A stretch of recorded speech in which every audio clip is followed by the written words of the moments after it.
Olá pessoal, sejam bem-vindos ao canal Alimentando Corações. Iniciando mais um episódio do nosso canal. Hoje nosso convidado é pedagogo, educador social e é coordenador da Central dos Movimentos Populares no estado do Ceará. Estou falando de Tiago Celestino. Seja bem-vindo, Tiago. Eu queria que você se apresentasse aqui para o nosso público. Quem é Tiago Celestino e o que é a CMP? Obrigado, companheiro Aglailson. Agradecer pelo espaço, né? Parabenizar também por ter no estado do Ceará um momento como esse, um canal, que a gente possa trazer as ideias progressistas, da esquerda, né? Que a gente possa também fazer essa disputa de narrativa na sociedade que hoje está tão aflorada com outros meios, né? E infelizmente a gente não tem espaço nas mídias tradicionais. Então, parabéns pelo seu canal. Eu me chamo Tiago Celestino, sou pedagogo de formação, né? Me formei com muito sacrifício na Universidade Estadual do Ceará, é, de família humilde, simples também, trabalhador desde cedo, né? Fui trabalhador da indústria aqui no Ceará, mas sempre tive essa questão da crítica social, né, no meu horizonte. E aí, logo em seguida, com os meus 20 anos, ingressei, 18 para 20 anos, ingressei na luta comunitária. E é o meu espaço que eu milito hoje, que é o movimento comunitário. No domingo, ontem, nós celebramos o Dia Nacional da Liderança Comunitária. Às vezes, esse termo, liderança comunitária, liderança popular, mas o importante é o trabalho que cada um faz. Muitas vezes, a liderança comunitária ela é a expressão da organização popular e ela expressa a necessidade mais básica da população da periferia de nossas cidades. Você tem um trabalho junto à Associação dos Moradores de Jardim Jatobá, que é a sua origem. E como é que iniciou o seu trabalho comunitário? Você falou que é aos 18 anos. Mas como foi que despertou e como é esse trabalho de liderança comunitária? Como é a relação com a comunidade? Então, Aglails, um pouco mais cedo, eu venho da Igreja Católica também, né? Ali no catecismo, e tinha as pastorais sociais, a pastoral da juventude lá na comunidade. A pastoral da juventude, a igreja e a associação tinha esse trabalho mais forte, né, lá. Mas aí eu ingresso no ensino médio, no Grêmio Estudantil da escola. A gente começa a lutar por pequenas demandas ali mesmo da escola, que só tinha 4 salas, né? Não tinha uma cantina como hoje, que tem refeição para os alunos, a gente tinha que comprar, né? Então, assim, muita dificuldade. E aí eu ingresso nessa luta, participo do movimento estudantil, ainda naquela ideia que em Fortaleza ia ser implantado o Passe Card. E aí eu participei daquela que foi uma das maiores manifestações estudantis de Fortaleza, que foi a nível nacional, quando a prefeitura ainda era na Luciano Carneiro. Exatamente. Né? E a gente... Não é porque não era nem Tufé, era Etusa ainda. Etusa, isso, Etusa. E aí nós fizemos aquela manifestação que a gente era contra o Pascar, porque na época existia o Valezinho Transporte de Papel. Exato. E aquele Vale Transporte de Papel, muitas vezes para a classe trabalhadora, servia também como um complemento de renda, porque era aceito nas bodegas, nos comércios, no supermercado. Né? Eu lembro que meu pai, às vezes faltava o gás, ele, olha, eu ainda tenho ainda uns 20 vales, troca lá. E ele fazia isso. Então a gente teve essa consciência de que o Passicard só serviria para o ônibus. Então eu entrei nessa luta. Mas logo também não foi minha praia. Não me vi atuando no movimento estudantil por muito tempo. E aí eu recebo um convite para participar da reunião da Associação dos Moradores, já com uns 18 anos, que aí eu estava até falando com um companheiro aqui, que o presidente era o Jerônimo. Né? E aí eu passo a participar da primeira reunião e ver a pauta por saneamento, a pauta por posto de saúde, a pauta por escola, a pauta por creche, a pauta concreta da comunidade me fez, de fato, ingressar nessa luta e nessa militância. Então, hoje eu digo que eu sou um militante do movimento comunitário. Né? E aí você traz aqui a questão que ontem foi o dia do líder comunitário. Eu costumo dizer que as lideranças comunitárias, elas são porta-vozes entre os anseios e a luta da comunidade com o poder público. Né?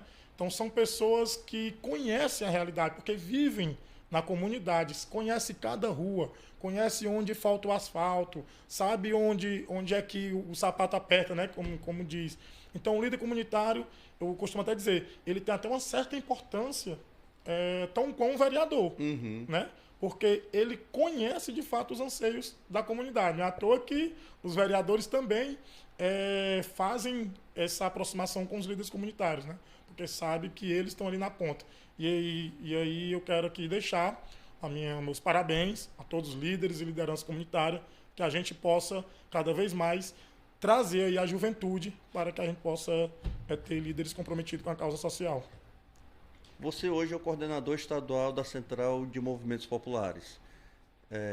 A Central, ela existe desde o final dos anos 70, através ali acompanhando o surgimento da CUT, a CUT acompanhando o movimento sindical, organizando o Sindicato dos Trabalhadores, tanto rural como urbano, e a Central de Movimentos Populares reunindo associações e entidades populares.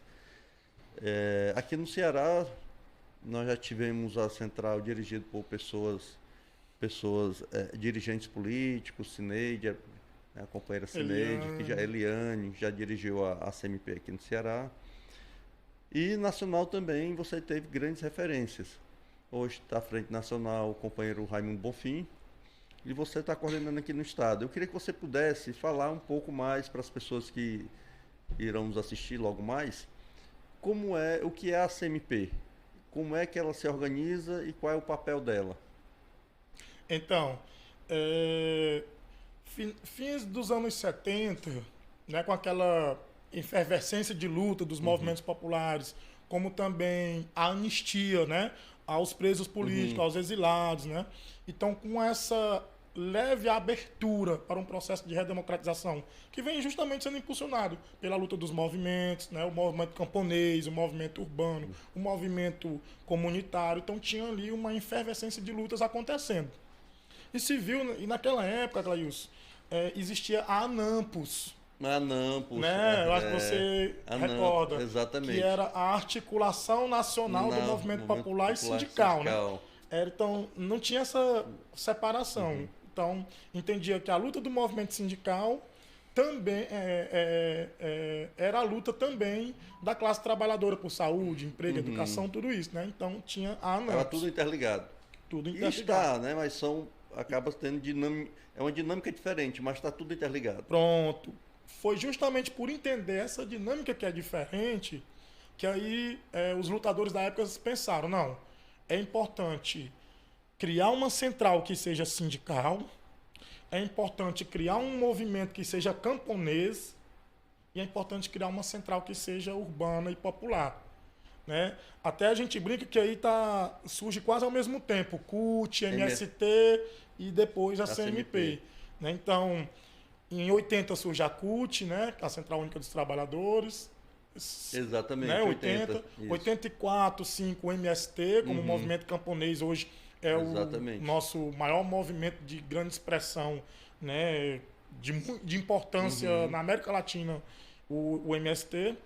E aí, com o processo de redemocratização em 88, já vem acontecendo os congressos de movimentos populares. Em 89 se cria a Procentral Movimentos Populares. Né?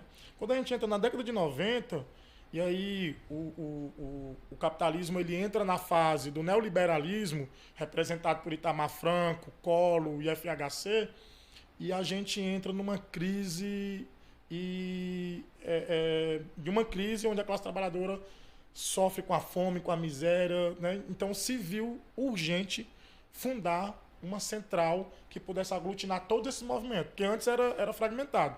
Movimento por moradia, movimento de saúde, criança e adolescente, idoso. Então tinha as pautas fragmentadas. Então dizia assim, olha, vamos criar uma central onde todos esses movimentos possam unificar suas pautas, né? Ao mesmo tempo que luta por uma pauta geral, também luta pelas pautas específicas. E aí é onde, num congresso de 93, em Belo Horizonte, criada e fundada a Central de Movimentos Populares, na época com 950 delegados de 21 estados brasileiros. E aí, de lá para cá, é constituída a Central de Movimentos Populares. Aqui no nosso estado, como é que ela está organizada hoje? Ela consegue organizar quantas entidades, Thiago? Pronto. No Estado, a gente, você falou, né, de figuras da luta que eu me encontro até hoje, é uma referência para nós, como Eliane, Cineide, né, toda essa companheirada, mas a CMP ficou parada no tempo, né? E aí você até participa nos ajuda, né, nessa articulação para refundar aqui.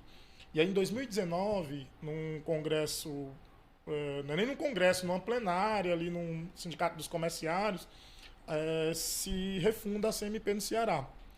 Depois a gente entende que é preciso interiorizar, né, e ampliar a CMP. Então a gente vai para a região do Cariri, estamos no Juazeiro e no Crato, a gente vai para o Vale do Curu, a gente vai ali para o Centro-Sul, tem uma representação nossa no Iguatu, né? E aqui em Fortaleza a gente tem representação no Maracanaú, que inclusive eu sou do Maracanaú, Fortaleza mais forte, e temos em Caucaia. Hoje nós estamos em torno de 20 movimentos, entre associações comunitárias, coletivos, né, e movimentos sociais de forma geral, organizando a CMP aqui no Estado. Você colocou uma questão importante e nós estamos vivendo uma disputa muito acirrada de rumos do país, disputa de hegemonia. O Lula ganhou a eleição no final de 2022, celebrando aí pouco mais de um ano da retomada do governo do Lula. Você já vê os índices bem melhores, o crescimento da renda do trabalhador, geração de emprego, retomada de políticas públicas, que a CMP está... reivindicações que a CMP acompanha historicamente, como Minha Casa Minha Vida, a questão da moradia popular, saneamento. Como é que a CMP se inseriu nessa luta também, desde quando ela surge, a luta pela democracia? E a gente, na eleição do Lula, foi uma disputa de rumo em defesa da democracia. Então, para a CMP, a democracia é uma questão fundamental. Como é que a CMP se inseriu nessa luta? Então, a própria CMP é fruto dessa abertura democrática, né? Ela surge na redemocratização do país e ela tem um mote, que é a defesa de políticas públicas com participação popular. Né? Então, não existe defesa de políticas públicas com participação popular, isso não tem democracia. Né? Então, a democracia, para nós, é um valor inalienável, inegociável, e a gente luta sem medir esforços para defendê-la. E não é à toa que em 2015, quando em 2016 a presidenta Dilma sofre o impeachment não, o golpe, né? Porque não foi o impeachment juridicamente, não foi. Foi um golpe, né? Um golpe tramado pela direita nacional, internacional, e tirou a única presidente mulher de toda a história da República que nós tivemos. E se viu a necessidade da gente criar aqui a Frente Brasil Popular, né? E a CMP é uma das organizações que coordena, está na operativa nacional da Frente Brasil Popular. Como também, em 2020, que a gente entra na pandemia, e aí a gente fica fazendo live, fica fazendo reunião online e tudo, e o conservadorismo e o fascismo avançando, a CMP foi uma das primeiras organizações a nível nacional que disse, não, é preciso tomar as ruas. Porque ou a gente morre com vírus, ou o nosso povo morre de fome. Se a gente não lutar e desgastar esse governo. E aí, claro, com todos os cuidados, a gente fizemos carreata, né, que geralmente só existe nas campanhas políticas. Nós fizemos carreata, atos para que a gente não saísse, ficasse nos carros. Fizemos também atos de máscara, usando álcool em gel e tudo. Mas campanha de arrecadação de alimentos. E aí é onde entra a nossa estratégia, o nosso cerne. É a solidariedade de classe. A solidariedade de classe. Que para nós foi um valor. E aí a gente disse assim, antes dos governos, aliás, né, de qualquer governo, tanto o governo federal, que abandonou a causa, mas também os governos que a gente tivesse também não tinha ainda caído a ficha. E a gente disse... E aqui em Fortaleza, nós criamos no Ceará chamado Fundo Solidário. E a CMP foi uma das primeiras organizações que o povo doando mesmo, o povo cuidando do povo, que a gente falava, né? Então, o povo doando, o pouquinho que tinha, a gente conseguiu, acho que na primeira leva, 3 toneladas de alimentos. E a gente distribuiu em Caucaia, os bairros de Fortaleza e Maracanaú, ali a região de Siqueira, mais especificamente.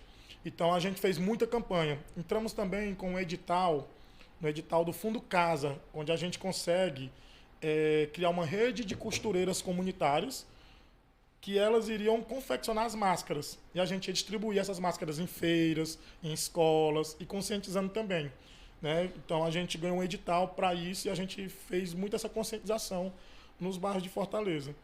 Então, para nós, a defesa da democracia, a vida do nosso povo, a solidariedade de classe é algo inalienável, inegociável e é uma luta que a CMP trava ferrenhamente.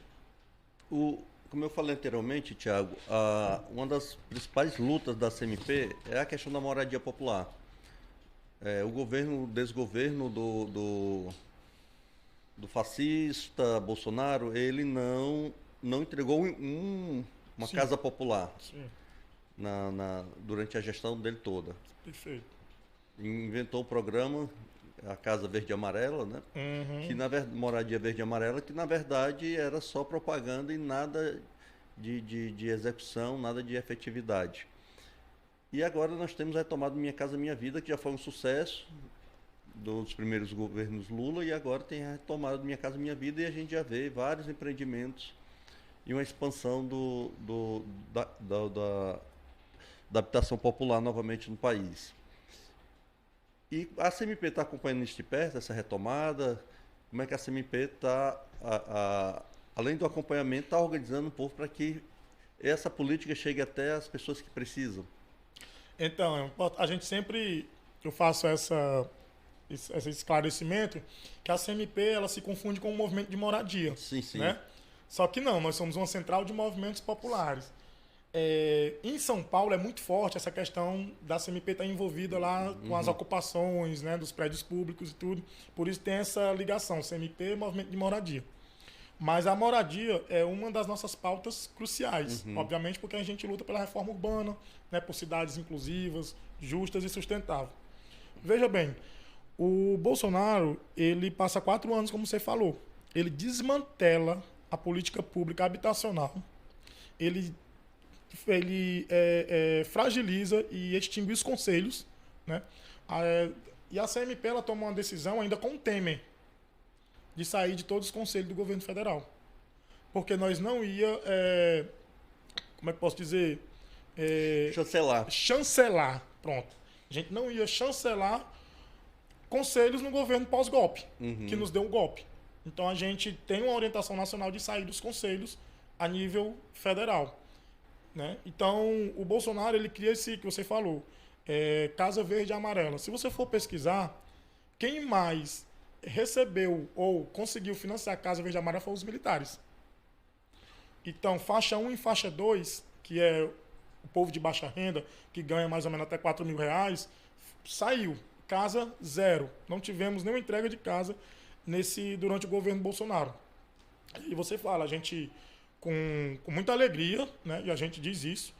Fizemos a campanha do Lula, em formato de brigadas, em formato de comitês populares, campanha de forma militante. Fizemos a campanha, elegemos o Lula com as nossas pautas. Né?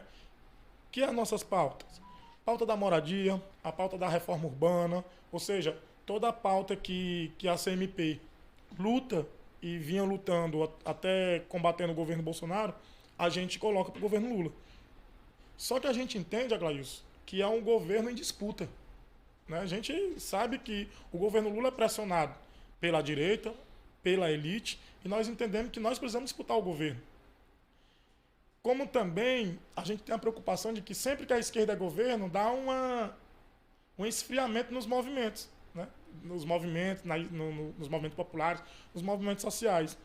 E o Raimundo, ele toma uma atitude certa. Ele é convidado para ir para o governo Lula. E ele diz que não é o momento, porque a CMP está no momento a gente entendia que estava no momento de ascensão.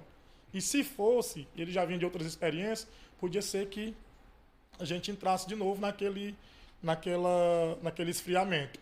Então, assim, a política habitacional hoje, como é que ela está? Hoje nós voltamos com o Concidades, que é o Conselho das Cidades, né?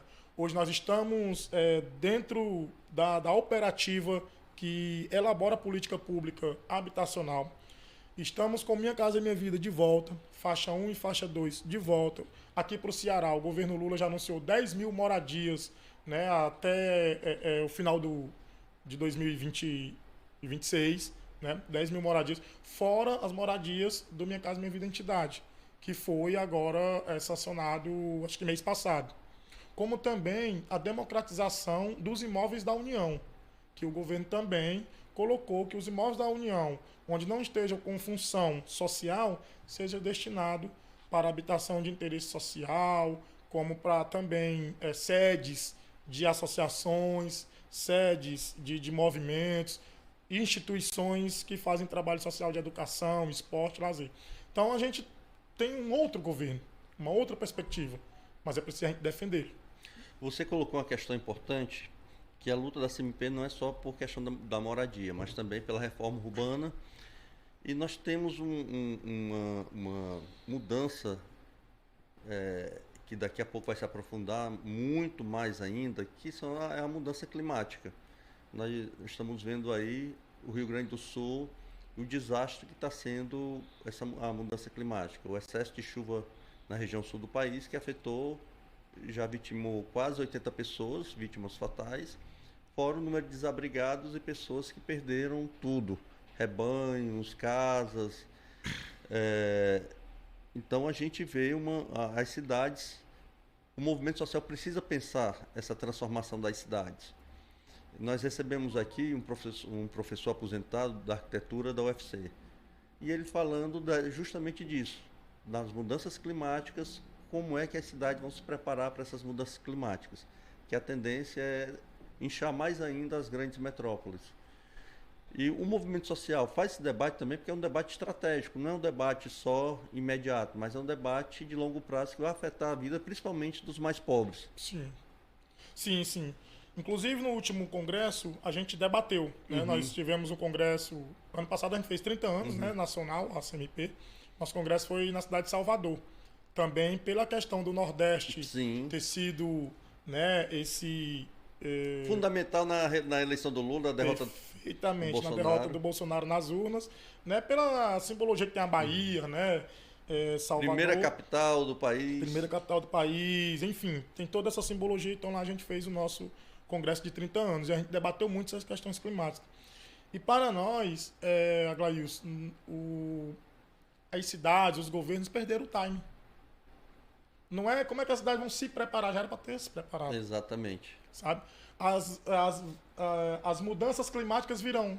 Já começaram. Está aí, nós estamos vendo, né? Então, o que nós entendemos sobre isso? Esse sistema fracassou.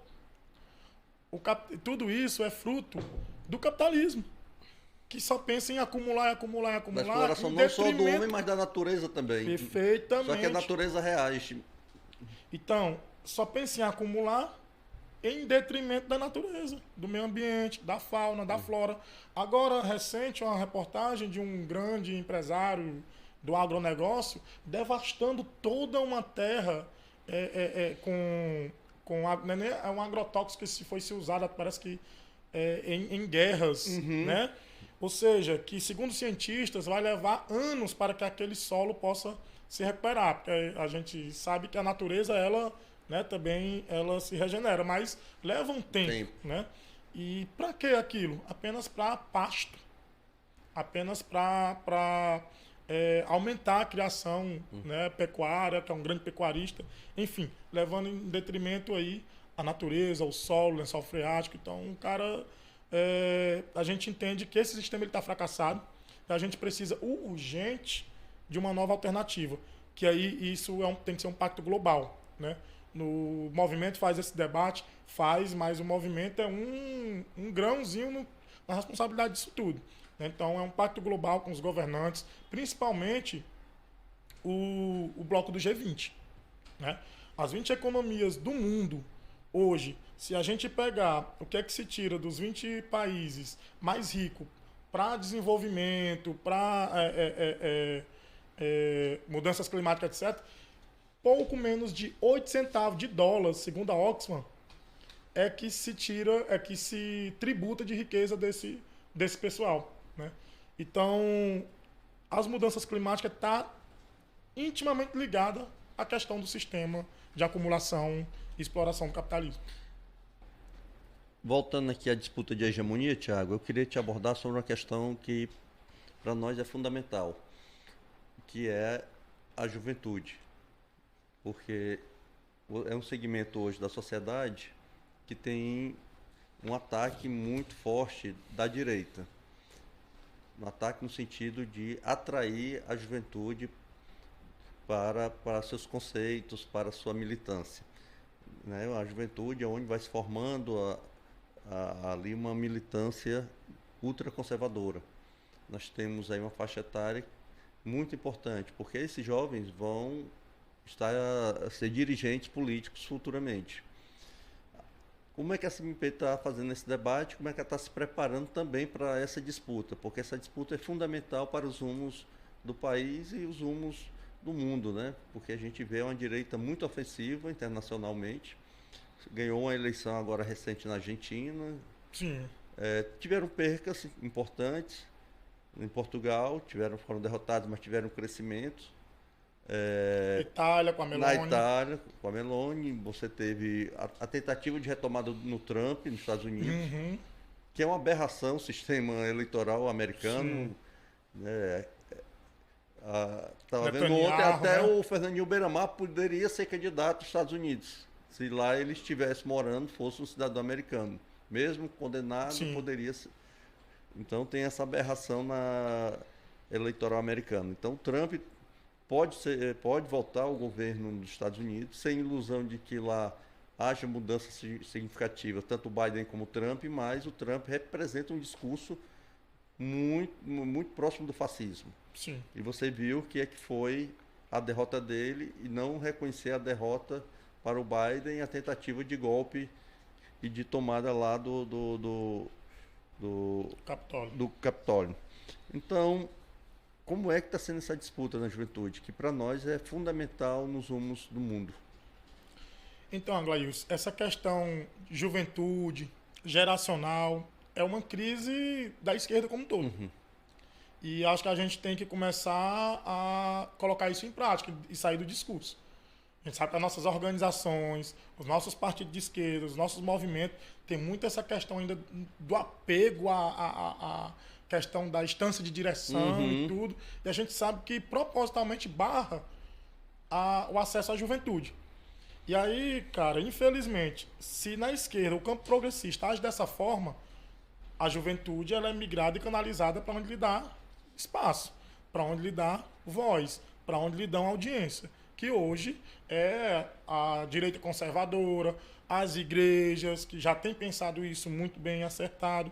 Para você ter uma ideia, na CMP eu sou o dirigente mais novo. A CMP toda vem da década de 80 para cá.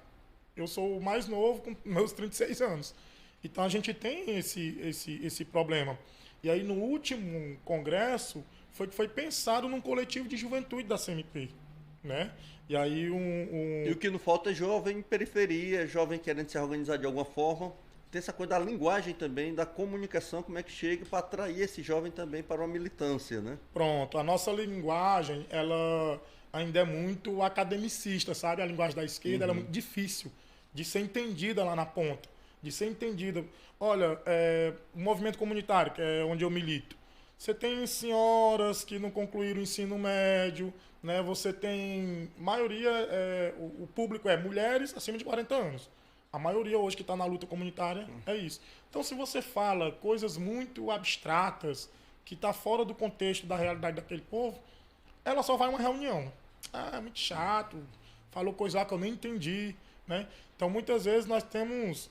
Eu não tenho um problema com isso, apesar de ter passado um tempo na universidade, mas eu não me apeguei ao academicismo.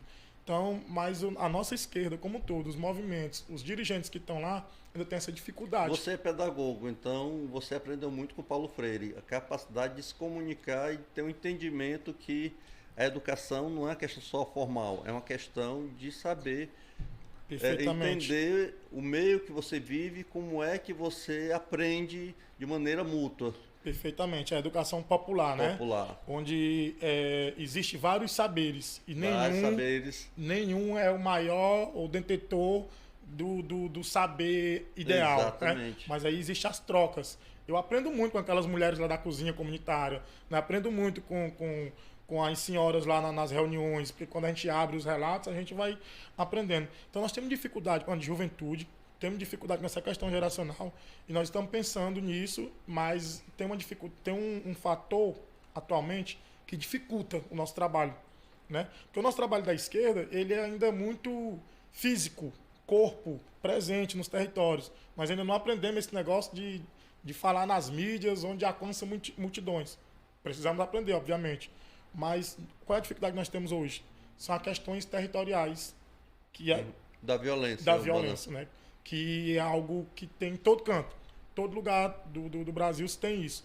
Então, no mundo, você pegar os Estados Unidos, você pegar também locais nos Estados Unidos, a gente acha que a questão da violência é um fenômeno só de Fortaleza ou só do Brasil. Não, você pegar nos Estados Unidos, que é o centro do capitalismo mundial, tem regiões na periferia americana que você também tem conflitos.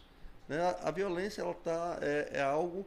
Você tem menores números ali na Europa, mas nos Estados Unidos, como a nossa cultura é muito próxima da cultura americana, principalmente pós-Segunda Guerra Mundial, você vê Estados Unidos também de violências de disputa de territórios muito forte também, né? Não da forma como foi feito aqui no Rio de Janeiro, depois se expandindo para o Norte e Nordeste. Mas a violência não é um fenômeno só brasileiro, né? Mas aí você tem razão. E quem mais padece são jovens, periferia, negros, né, de família de trabalhadores que padecem. As estatísticas têm classe, cor e raça, né? Classe, cor e raça. Tudo, exatamente. Né? Quando você vê, escurece tudo, né? Você falando em estatística, eu vou ler aqui, pessoal, porque eu queria muito a atenção para esses dados. A gente avaliava que a pandemia criou uma solidariedade, um canal de solidariedade humana devido que foi a pandemia.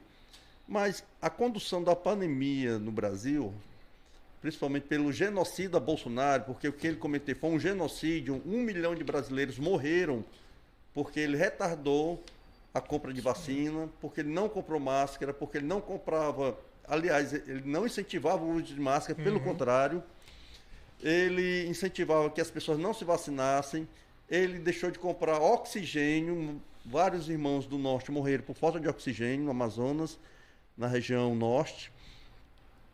E a gente achava que naquele momento as pessoas iam se tornar um pouco mais solidárias. Mas deixa eu lhe dar um dado aqui, Thiago, que é impressionante. Em 2020, a fortuna dos 5 homens mais ricos do mundo, ela dobrou. Ela passou de 405 bilhões para 869 bilhões de dólares. Há uma taxa de 14 milhões de dólares por hora que essas pessoas ganham. No mesmo período, quase 5 bilhões de pessoas ficaram mais pobres. Esses dados foram do relatório Desigualdade SA. No Brasil, os dados também revelam desigualdade sem precedentes.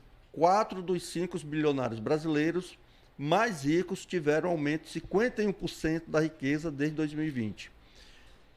Enquanto isso, no mesmo período, 129 milhões de brasileiros ficaram mais pobres.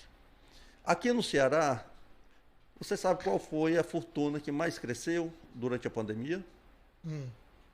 Da família proprietária do Apvida. Não é por acaso. Sim. Plano de saúde. Plano de saúde. E a questão da pandemia. Os kits, inclusive, aliados do Bolsonaro, passando kit Covid, que não funcionavam, que matavam as pessoas. E aí você colocou numa questão lá atrás, na nossa conversa, sobre o capitalismo. Esse aqui é o capitalismo, nu e cru. As pessoas morrendo, as pessoas ficando mais pobres e a concentração de riqueza aumentando. Esses dados aqui refletem não só a economia brasileira, mas a economia mundial. A gente estava falando dos Estados Unidos. Nos Estados Unidos, o fosso entre os mais ricos e os mais pobres cada vez também aumenta mais. É a lógica que o Marx, que inclusive ontem foi o aniversário do bom velhinho do Marx, do maior filósofo do mundo, 206 anos do Karl Marx, o maior filósofo da humanidade. E ele colocou que a tendência do capitalismo é criar grandes monopólios. E aí é o que a gente vê. Então, concentração de riqueza em detrimento da miséria da maioria. Como é que você vê, como é que a gente pode lutar para reverter essa situação? É uma incoerência, né? Um sistema incoerente com ele mesmo, né? É desumano e desigual, né? Então, assim, por que isso acontece? Né? Por que isso acontece? Existe uma coisa, um motivo para isso, que não se existe tributação e taxação de riqueza. Perfeito. Né? Por isso que existe acumulação, né? Por isso que existe aí esses multimilionários e multibilionários. Porque não existe essa taxação e a tributação na riqueza. Aí você vê, por exemplo, aqui, o proprietário da Tesla, do Elon Musk, que veio, que é um fascista, financiou um golpe contra a Bolívia para poder se apossar de um minério boliviano. E aqui ainda atacou... Nióbio, né? É isso, exatamente. Aqui ataca o nosso sistema, o STF, juiz da nossa Suprema Corte, Sim. ataca o presidente Lula. Isso mostra o interesse do grande capital, como é interligado, como ele é mundializado, como ele é internacionalizado. E acho que as lutas também precisam ter essa mundializar a luta dos trabalhadores. A gente precisa, claro que você age localmente, mas você tem que ter laços de solidariedade e pautas comuns. Então, você vê com um cara como Elon Musk, ele se dá o direito de atacar a nossa democracia. Ele se dá o direito de financiar um golpe contra o Evo Morales na Bolívia. Uhum. E nós precisamos também ter essa unidade entre nós, enquanto trabalhadores e trabalhadoras, para a gente enfrentar isso também, porque o efeito do capitalismo, ele ataca todo mundo. Com certeza. Claro que no capitalismo periférico, nos países da América Latina, da África e parte da Ásia, são os mais afetados pelo capitalismo. Mas precisamos também ter esses laços. Queria que você comentasse um pouco dessa necessidade da gente ter esses laços internacionais também da luta, né? Pelo menos algumas pautas comuns. Então, você falou do Marx, né? O maior teórico e crítico desse sistema, né? Que elaborou lá suas teses científicas, né? Não é algo mirabolante, né? É científico, comprovado, estudado nas maiores universidades e faculdades de economia do mundo. Ele fala sobre essa questão. Só um dado aí, hein? Você falando, o Marx, ele não é estudado não é pelos socialistas, não, ele é estudado pelos capitalistas. Sim, pelos capitalistas, né? As faculdades de economia estudam Marx. Isso, né? Perfeito. Não é só o Adam Smith que eles estudam, não, estudam também o Marx. Como nós também temos estudado Adam Smith, né? Friedman, essa galera toda aí. Né? Então o Marx diz que a superação desse sistema, ela só se dará de forma internacional. Porque ele vai ganhar, na época do Marx talvez não, mas a ideia era ele ganhar proporções mundiais, internacionais. Ele já tinha essa visão da expansão do capitalismo. Que ele ia chamar da segunda fase, que seria o imperialismo, né? Quando começaria a colonizar territórios e tudo, que é o que está acontecendo.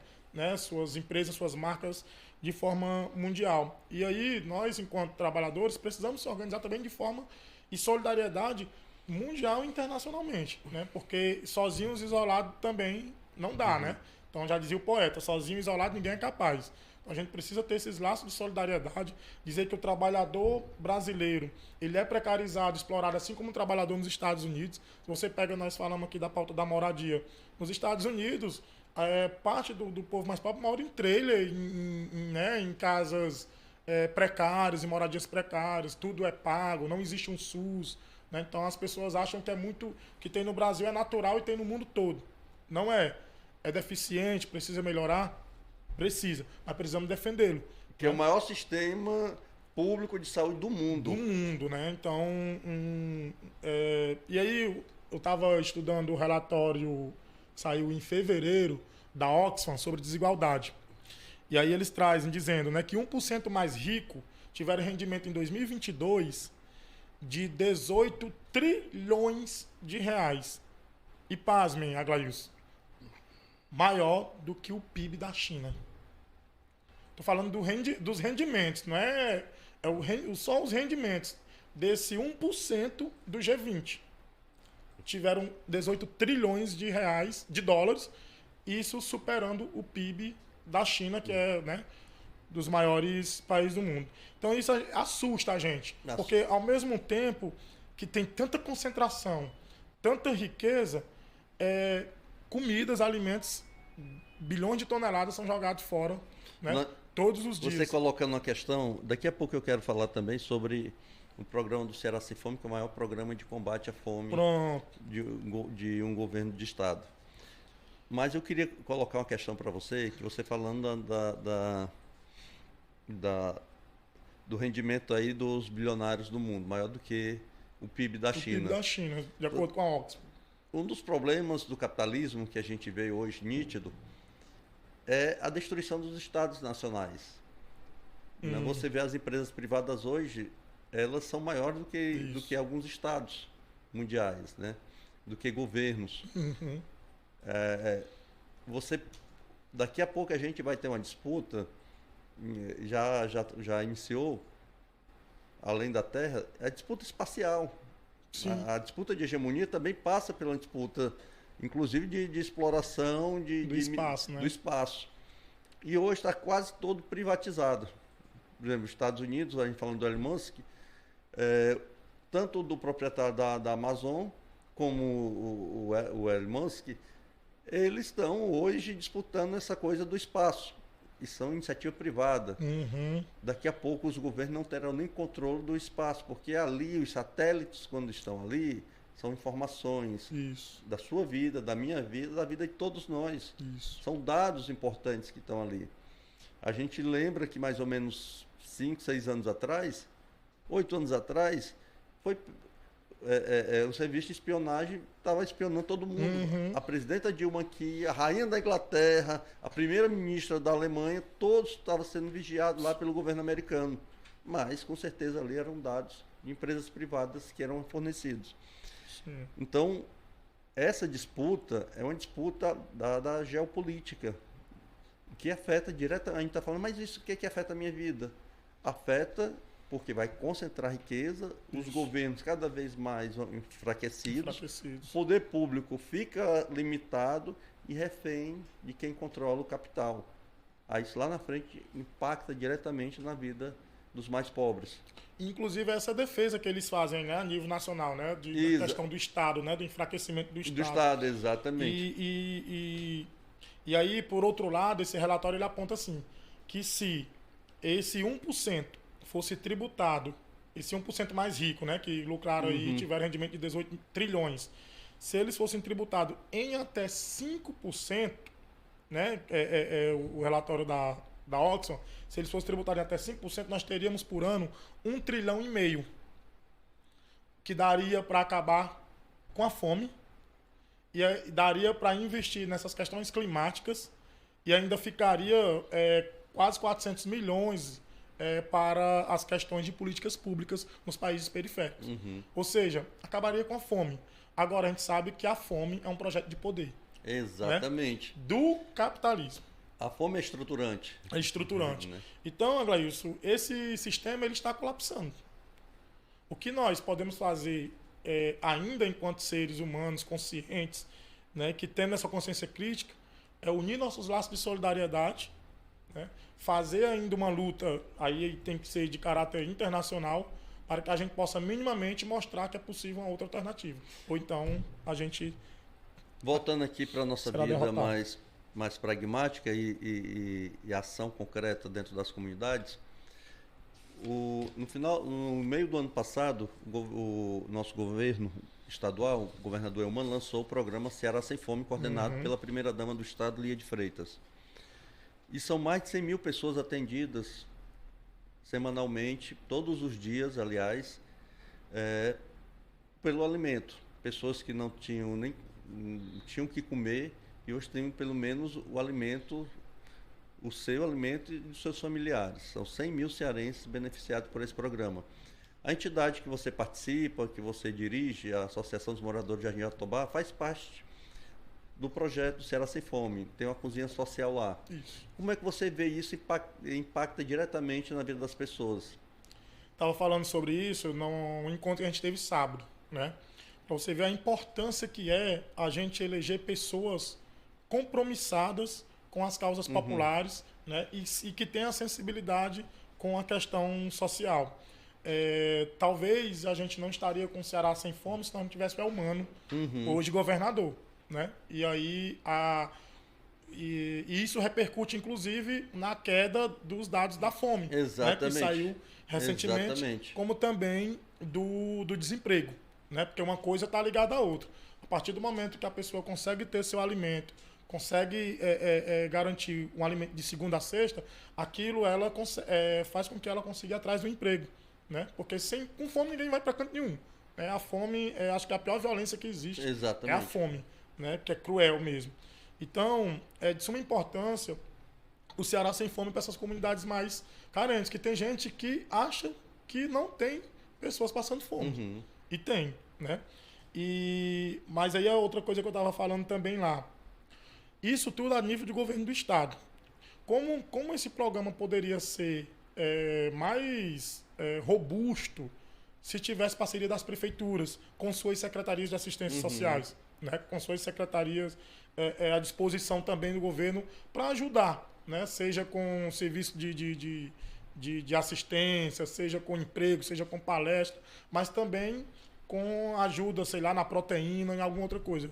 E eu estava conversando em Maracanaú e perguntando, a prefeitura já fez algum contato com o Estado? Não. Então, pois deveria o governador chamar as prefeituras e dizer quem quer assumir esse pacto, né? Por um Ceará sem fome. Não, mas foi assinado o pacto e as prefeituras aderiram. O problema aí é a efetividade de algumas prefeituras mesmo, Thiago. Perfeitamente. Mas assim, como você falou, tem o programa Ceará sem fome e tem o pacto. Porque o pacto vai além do programa. Sim. O pacto envolve empresas da iniciativa privada e envolve prefeituras, Ministério Público. Então, até os equipamentos que foram doados agora recente, faz parte do pacto, que foi a Assembleia Legislativa que aderiu ao pacto, que fez uma compra governamental, a doação para o Estado fez a distribuição para as cozinhas sociais. E aí eu acho que foi a grande sacada do governador Eumano, porque o Estado poderia simplesmente comprar o alimento e distribuir o alimento, como tem, por exemplo, com o SESC. Poderia ter feito uma pesquisa. Sim. Mas o que é que o governador Eumano sempre diz? E continua reafirmando a importância desse programa.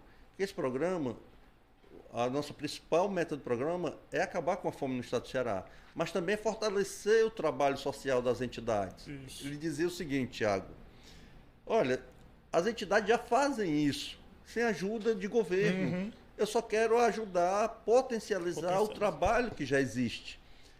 Porque isso aqui, as entidades, através de doação, do comércio local, através da solidariedade entre o povo, né, se ajudando ali, já faz o sopão, já fazia ali a quentinha, e o Estado vai entrar com alimento, vai ter uma bolsa, a contribuição para a água e para a energia. Então, se já faz sem a ajuda do Estado, com o Estado fazendo, então nós vamos criar a meta que cada cozinha possa distribuir sem alimentos. Então, ele trouxe o movimento social, trouxe, né, a sociedade civil para junto do poder público e para que desenvolvesse esse programa que está sendo um dos programas mais bem avaliados do governador Eumano. Então, é a parceria pública do governo com o movimento social na prática. Você vê a importância de um programa como esse, né? Lá na entidade, a gente diz assim, olha, a família que passar 3 dias sem vir buscar, a gente vai colocar outra. Porque a gente entende que não precisa. Aí teve uma senhora que ela precisou ir tirar um RG e aí passou, né? Do tempo de buscar. E aí ela me liga chorando, ô Thiago, não me tire não. Eu digo, o que foi que aconteceu? Não, porque eu tive que vir buscar o RG no VaptVult, demorou, vou sair daqui mais de 1h da tarde. Por favor, só tem essas quentinhas, não tire não. Eu disse, não, mulher, tu não vai sair não. Não, porque você disse, se a gente não for buscar, a gente perde. Eu disse, não, se passar mais de 3 dias sem buscar, a gente tem que você não precisa, mas não é o seu caso. Então, assim, a gente vê como impacta, né? E na pandemia, Glailson, como é importante o Ceará sem fome. Na pandemia, a gente estava entregando cesta básica, certo? E aí, chegou para a gente relatos de que as pessoas estavam vendendo a cesta básica porque não tinham gás para cozinhar. Então, assim, a gente estava dando alimento cru, insumo cru. Exatamente. Mas não tinham gás. Por outro lado, as pessoas estavam se acidentando porque estavam querendo fazer a lenha, e com álcool e tudo, e teve, aqui mesmo, o JF teve aumento dos casos de queimados, né? Justa por questão do álcool e do fogo. E aí a gente fez essa sacada, e aí a CMP Nacional, junto com a FUP, que é a Federação Única dos Petroleiros, a gente fez a campanha Gás a Preço Justo. Eu lembro. Você lembra? E aí, porque o gás na época estava 120, 130 reais. E a gente queria mostrar para a sociedade que era possível o governo baratear o gás. E que era possível o povo ter acesso ao gás de 50, 60 reais. Como assim? Então a gente pegou o sindicato, a FUP entraria com a metade do valor e as famílias compravam com a outra metade. Então a FUP, a gente conseguiu uma parceria com a distribuidora lá para fazer para a gente por 90 reais. Então a FUP estava dando 50 e o morador ia lá com 40. E ele saía com o botijão dele por 40 reais. Que pena que foi uma atividade isolada. A gente não teve condições, o sindicato também defasado, né? Por tudo que aconteceu. O ataque aos sindicatos, feito pelo Temer, depois Bolsonaro. E aí os sindicatos aqui, o Sindipetro, né? É o companheiro Natan. Exatamente, jornalista. Jornalista e tudo. Teve lá e disse... Tiago, que pena que a gente não pode, né, não tem dar como continuidade. dar continuidade. Mas a gente viu e mostramos, olha, é possível a sociedade. E aí quando a gente vem agora, veio com o Lula, a diminuição do preço do gás, a retirada dos impostos da cesta básica, né? Alguns alimentos vão vir com a retirada de impostos, que foi aquilo que a gente também mais cobramos no plano de governo, né? Então a gente vê tudo isso acontecendo. Mas ainda assim, a gente ainda vive a injustiça fiscal, que eu estava até comentando. Como é que pode? Eu compro 1 quilo de arroz por R$6 no supermercado. O cara, dono do M. Dias Branco, ele compra o mesmo pacote por R$6. Exatamente. É injusto, porque o meu salário, em comparação à renda dele, né, é uma injustiça. Como é que o governo poderia... É o imposto sobre o consumo, não sobre o rendimento das famílias. Isso que é a injustiça. O imposto que existe é sobre o consumo. 30% do salário mínimo é para imposto de consumo. Né? Então, o trabalhador, ele pega ali, ele já sai com o salário já defasado. E aí, Aglailson, eu estava dizendo, é possível os governos fazer uma equiparação, uma justiça no consumo, através do CPF das pessoas. Quando a gente vai fazer a compra no supermercado, eu não posso ter a opção de botar o CPF na nota? Pode. Quando a pessoa coloca o meu CPF, ela sabe se eu sou de baixa renda ou não. E ele automaticamente teria um desconto no preço dos alimentos essenciais. Obviamente, né? Claro que isso aí, se eu quiser tomar uísque, coisa, aí é problema meu. Eu até aconselho mesmo que a bebida alcoólica seja mesmo, isso seja taxado, porque isso é para reverter para nós. Mas eu acho que era possível isso. E a gente precisa fazer essa discussão e levar isso para o Congresso. Essa aí é perfeita a sua sugestão, Tiago. Pessoal, se vocês gostaram desse conteúdo, eu peço a vocês que possam se inscrever no nosso canal Alimentando Corações. Curtam esse episódio, está muito legal aqui o bate-papo com o nosso companheiro Tiago. Tiago, eu queria agora passar para você te agradecer por atender o nosso convite, por estar aqui conversando conosco. A gente teve uma conversa aqui sobre tudo, desde mudança climática, parabenizando aqui o Bom Velhinho Max e também se falando da vida real e das lutas concretas, tanto da associação como também da Central Movimentos Populares. E eu queria que você pudesse fazer as considerações finais. Agora, só agradecer pelo espaço, que a gente não tem espaço, né? De uma forma geral. A gente está aqui no seu canal, parabenizar pelo canal Alimentando Corações, que diz muito dessa nossa questão, e dizer que é isso, que nós precisamos cada vez mais organizar as comunidades, organizar a sociedade, porque a luta geral ela depende da luta específica. Exatamente. Né? Então, a partir das lutas específicas, a gente vai conseguir aí minimamente balançar as estruturas do capitalismo. Obrigado, meu irmão, e felicidade por estar aqui. Pessoal, um abraço, curtam aí o nosso episódio, não custa nada, e a gente se vê na próxima gravação. Um grande abraço.